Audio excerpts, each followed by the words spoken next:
एक गर्भवती महिला के लिए अपने बच्चे का पेट में खोना सबसे दर्दनाक एक्सपीरियंस होता है और इस एक्सपीरियंस से वो मेंटली एंड फिजिकली डिस्टर्ब होते हैं और उससे निकलना बहुत मुश्किल। आज हम बात करेंगे इंट्रा यूट्राइन डेथ के बारे में। उससे पहले दो शब्दों को आपको समझना जरूरी है, एक है स्टिल बॉर्न और दूसरा है intra uterine death. Still born का मतलब ये होता है कि आफ्टर 24 वीक्स बेबी डिलीवरी के प्रोसेस में कुछ ऐसे हादसे हो जाते हैं जिससे डिलीवरी के बाद बच्चा सांस नहीं ले पाता है या उसका हार्ट बीट बंद हो जाता है। उसको हम स्टिल बॉर्न बर्थ बोलते हैं।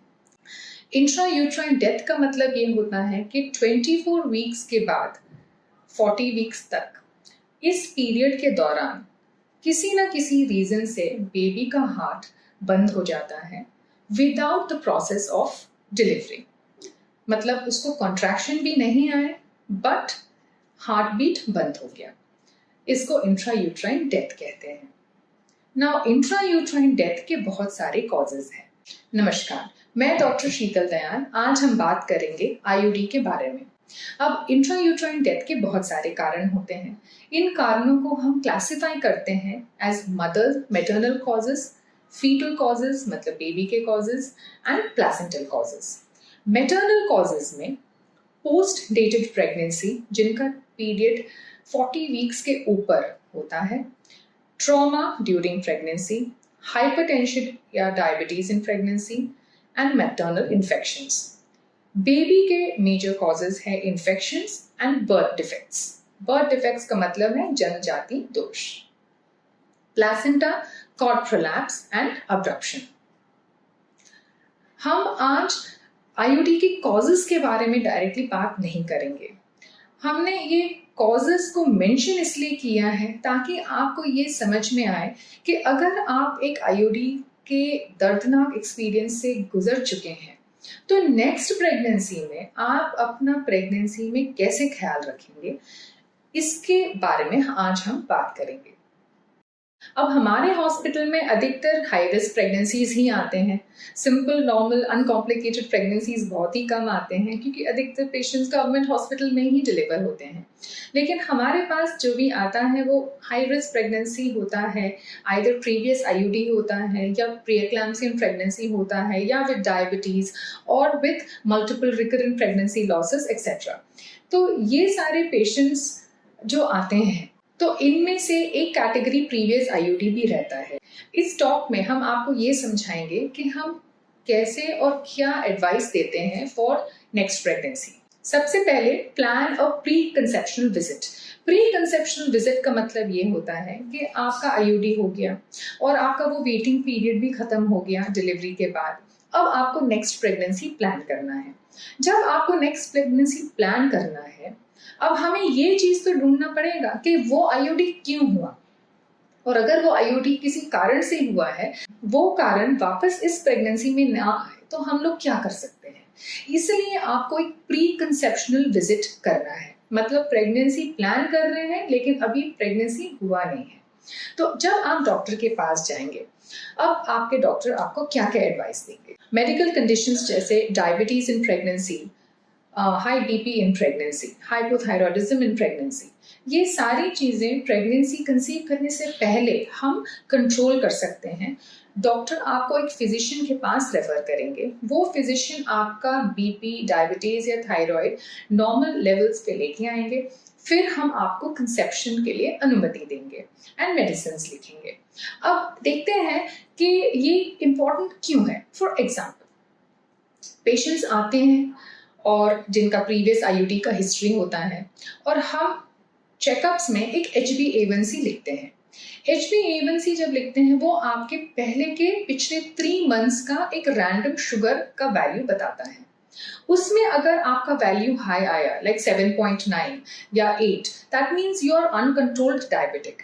बट अगर आप प्री कंसेप्शन नहीं आए, आप प्रेगनेंसी टेस्ट पॉजिटिव होने के 1-2 महीने बाद आके आप हमसे मिल रहे हैं, तो जो आपके अनकंट्रोल्ड शुगर लेवल्स थे उसका इफेक्ट बेबी पे ऑलरेडी हो चुका है। तो अब हम सिर्फ माँ का शुगर लेवल कंट्रोल कर सकते हैं, लेकिन अनकंट्रोल डायबिटीज का जो इफेक्ट बेबी पे ऑलरेडी हो चुका है उसको हम चेंज नहीं कर सकते हैं। तो हमारा मेजर ट्रीटमेंट का पोर्शन जा चुका है। तो ये सब चीजों को प्रिवेंट करने के लिए हम प्री कंसेप्शनल विजिट एक प्लान करते हैं। प्री कंसेप्शनल फोलिक एसिड, बहुत सारे आईयूडीज इसलिए भी होते हैं कि बच्चे में जन्मजाति दोष या बर्थ डिफेक्ट होता है, और बर्थ डिफेक्ट्स के लिए हम folic acid, double dose of folic acid 3 months prior से शुरू करते हैं, 3 मंथ्स बिफोर प्रेगनेंसी। इस पे हम ऑलरेडी एक वीडियो बना चुके हैं, आप लिंक जरूर देखें और फोलिक एसिड इन प्रेगनेंसी जरूर देखें। पेरी कंसेप्शनल वेट लॉस हम उन मरीजों में एडवाइस करते हैं जिनका बॉडी मास इंडेक्स BMI ज्यादा होता है। अब ये क्यों हम एडवाइस करते हैं, क्योंकि जिनका BMI हाई है वो एट रिस्क रहते हैं for hypertension and diabetes in pregnancy. इसलिए हम हमेशा एडवाइस ये करते हैं कि वेट लॉस करिए और फिर वापस आइए और फिर कंसेप्शन के लिए मेडिसिन ले लीजिए। आईयूडी में एक इम्पॉर्टेंट कॉज फीटल फैक्टर में एक टॉर्च इन्फेक्शन होता है। Torch infection is not a particular infection, ये बहुत सारे अलग अलग डिजीजेस को मिला के एक टॉर्च शब्द बनाया गया है। उसमें R इज फॉर रूबेला। इन सारे इन्फेक्शंस में एक रूबेला वैक्सीन है, जो अगर आप रूबेला वैक्सीन प्रेगनेंसी के पहले लगवाते हैं तो आपके बेबी को रूबेला एसोसिएटेड इन्फेक्शंस नहीं होता है। तो RVAC वैक्सीन के बारे में आपके डॉक्टर से जरूर बात करें। Second is genetic counsellor. कुछ आईयूडी डिलीवरीज इसलिए भी होते हैं कि बच्चे को कोई जेनेटिक सिंड्रोम डायग्नोज किया जाता है। तो जेनेटिक सिंड्रोम क्यों आया, कहाँ से आया, पेरेंट्स में हेरिडिटरी में कहाँ है, ये सब चीज़ों को पता करने के लिए हम मरीजों को फीटल मेडिसिन एक्सपर्ट्स या जेनेटिक काउंसलर के पास भेजते हैं। वहां भिजवाने के बाद वो लोग एक मदर के साइड और फादर के साइड का एक फैमिली पेडिग्री चार्ट निकालते हैं, जिससे ये पता चलता है कि ये जो सिंड्रोम बच्चे में निकला है, जो जेनेटिक्स से आया है, क्या वो एक्स लिंक्ड है, ऑटोसोमल डोमिनेंट या ऑटोसोमल रिसेसिव है। तो वो जब एसेस करते हैं हमें ये पता चलता है कि यही जेनेटिक सिंड्रोम फिर से अगर प्रेगनेंसी कंसीव करते हैं तो उसमें होने के चांसेस कितने होते हैं। तो इसलिए हम जेनेटिक काउंसलर के पास भेजते हैं। अब ये देखते हैं कि हम प्रेग्नेंट पेशेंट्स को जिनका प्रीवियस आईयूडी हो गया है, हम क्या क्या एडवाइस करते हैं। सबसे पहले no smoking, no tobacco, no तंबाकू, नो गुटखा।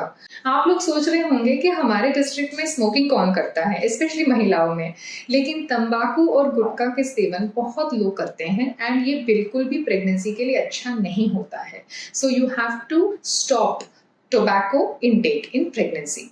फीटल किक काउंट 28 वीक्स के बाद हर गर्भवती महिला को फीटल मूवमेंट्स बहुत अच्छे से समझ में आता है और वो काउंट करने लगते भी हैं। मैं खुश हूँ कि अधिकतर मरीज बहुत अच्छे से काउंट करते हैं और हमें आके बताते हैं कि बच्चे का इतना इतना काउंट हुआ है। लेकिन कुछ मरीज अभी भी ऐसे हैं जो अंदाजे के हिसाब से बोलते हैं।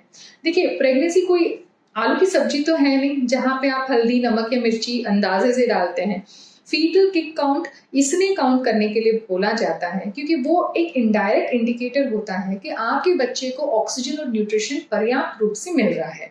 तो हमें काउंट चाहिए एंड वी एडवाइस 12 आवर्स में 12 टाइम्स का एक काउंट होना चाहिए। तो इसमें हम कोई भी कॉम्प्रोमाइज एक्सेप्ट नहीं करेंगे। फीटल किक काउंट के ऊपर एक वीडियो भी है, ये लिंक है, प्लीज उसको जरूर देखें। क्योंकि प्रीवियस आईयूडी या बैड ऑब्स्टेट्रिक हिस्ट्री एक हाई रिस्क प्रेगनेंसी होता है, इन लोगों में हम इकोस्प्रिन इन प्रेगनेंसी एडवाइस करते हैं। इकोस्प्रिन हम 150 माइक्रोग्राम्स शुरू करते हैं और अगर पेशेंट्स एप्ला पॉजिटिव है तो हम लो मॉलिक्यूलर वेट हेपारिन की इंजेक्शन शुरू करते हैं, जो हम 34 वीक्स पे बंद कर देते हैं। 28 से 32 वीक्स के दौरान कलर डॉपलर एडवाइस किया जाएगा। कलर डॉपलर इसलिए करते हैं क्योंकि वो एक इनडायरेक्ट इंडिकेटर होता है कि ब्लड फ्लो को सिग्निफाई करता है कि कितना ब्लड माँ से बेबी को जा रहा है और हम प्रेगनेंसी कितने वीक तक आगे कंटिन्यू कर सकते हैं।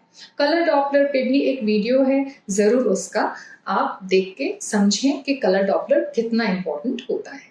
ऐसे मरीजों को हम एंटीनेटल स्टेरॉइड्स 34 वीक्स के पहले ज़रूर देते हैं और एक रिपीट कोर्स भी दिया जा सकता है। ये इसलिए देते हैं क्योंकि अगर 37 वीक्स के पहले कभी हमें प्रेगनेंसी को टर्मिनेट करना पड़े तो it is very good that baby को एंटीनेटल स्टेरॉइड्स मिल चुका है, क्योंकि बेबी का लंग मैच्योरिटी भी ट्रबल डिलीवरी के बाद नहीं करेगा।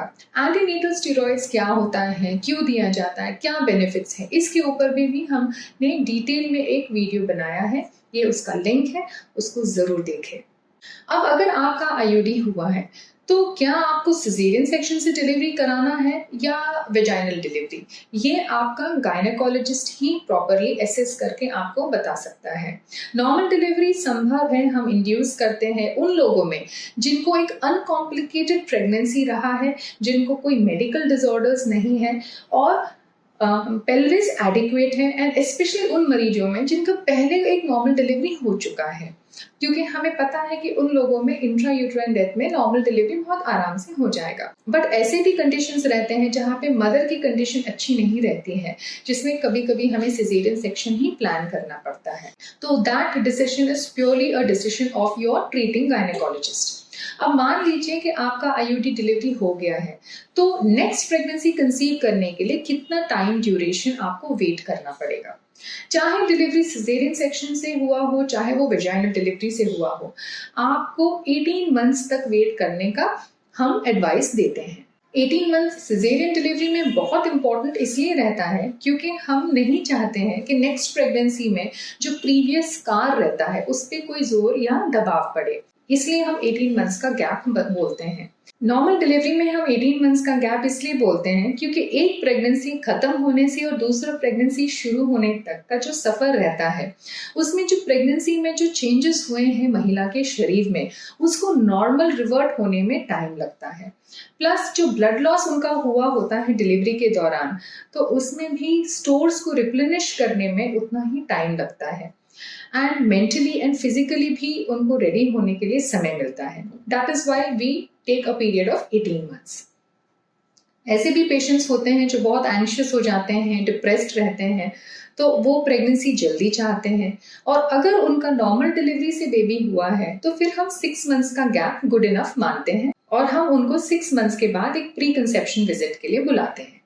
अब वापस जाते हैं वो चार्ट पे जिसमें हमने मदर, फीटल और प्लेसेंटा के कॉजेस बताया था। उसमें एक सबसे पहले पोस्ट डेटेड प्रेगनेंसी है। पोस्ट डेटेड प्रेगनेंसी का मतलब ये है कि जब आप अपना EDD क्रॉस करते हैं, that is called a post dated pregnancy. Post dated pregnancy के बारे में मैं इसलिए अभी बात कर रही हूँ क्योंकि ये हमें बहुत देखने को मिलता है जब हम मरीजों को इंडक्शन ऑफ लेबर के लिए एडमिट करने के लिए बोलते हैं।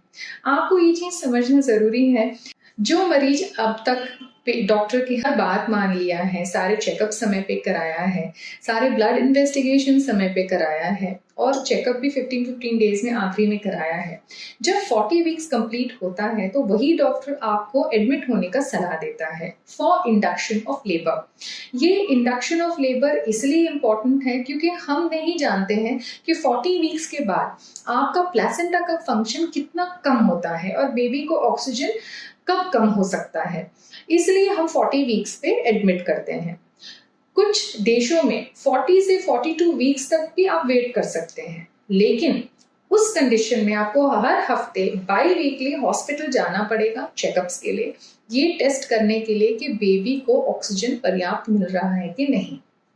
क्योंकि ये इंडिया में संभव नहीं होता है, हम 40 वीक्स पे हम एडमिट करते हैं और इंडक्शन ऑफ लेबर एडवाइस करते हैं। लेकिन अब ये पूरे पिक्चर में आते हैं मौसी, दादी, सासू माँ एंड रिश्तेदार, जो आपको सलाह ये देते हैं कि अगर आप अभी एडमिट हो जाएंगे तो डॉक्टर 24 घंटे में ऑपरेशन करेगा। ऐसा बिल्कुल भी नहीं है।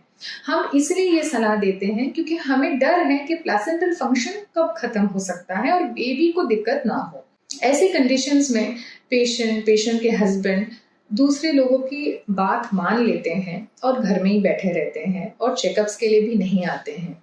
जब एक हफ्ता निकल जाता है ईडीडी से, फिर वो अस्पताल आते हैं और जब हम चेकअप करते हैं बेबी का हार्ट बीट हमें नहीं मिलता है, आईयूडी हो चुका होता है। इसलिए मैं आज आपको ये बता रही हूँ, क्योंकि जिस डॉक्टर पे आपने विश्वास 9 महीने के लिए किया है, आप अंत में भी उस पर विश्वास इसलिए रखें क्योंकि अगर वो आपकी डिलीवरी के लिए सोचेगा, चाहे वो नॉर्मल हो चाहे वो सिजेरियन सेक्शन से हो, वो माँ और बच्चे के हित में ही होगा। इसीलिए मैं पोस्ट डेटेड प्रेगनेंसी के बारे में स्पेसिफिकली यहाँ पे बात कर रही हूँ। हम नहीं चाहते हैं कि कोई भी मरीज, चाहे वो हमारा पेशेंट हो चाहे वो किसी और गायनेकोलॉजिस्ट का पेशेंट हो, कि इंट्रा यूट्राइन डेथ के दौर से गुजरे, because it is very mentally traumatising for the patient and for the family. इसलिए आप अपनी प्रेगनेंसी में अपना ख्याल रखें और सतर्क जरूर रहिए। धन्यवाद।